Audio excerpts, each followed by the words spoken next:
Merci beaucoup Benjamin Duhamel. Face à cette épidémie qui peine à ralentir, les autorités continuent d'appeler les Français à rester vigilants tout le temps et notamment pendant les fêtes. Ce qu'il faut connaître avec vous, Fanny Wegscheider. D'abord, est-ce que c'est en famille ou entre amis que les risques de contamination sont les plus importants ?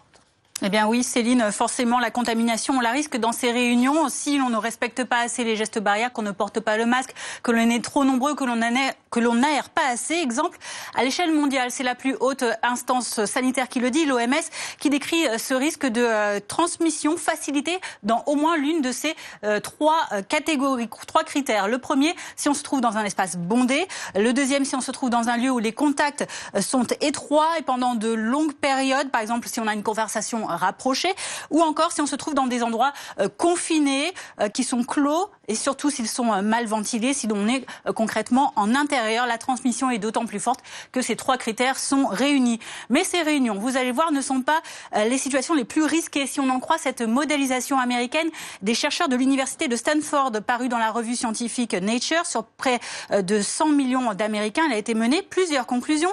Tout d'abord, la majorité des contaminations est liée à un petit nombre de lieux. Les voici ces lieux, les restaurants, les salles de sport, les bars, cafés, hôtels, restauration rapide ou encore les rassemblements religieux, confirmant donc ces observations de l'OMS.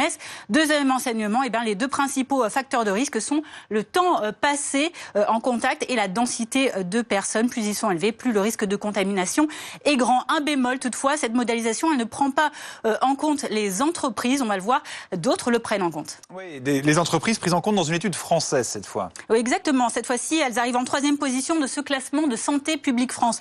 Le dernier en date, il date du 12 octobre. Voici la répartition des lieux les plus à risque.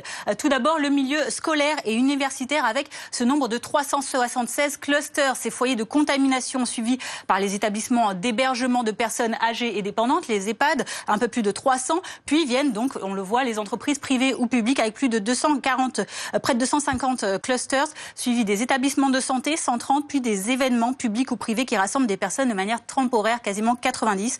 À noter d'ailleurs que l'Institut Pasteur lui-même est en train actuellement de préparer sa propre étude pour déterminer ces lieux les plus contaminants.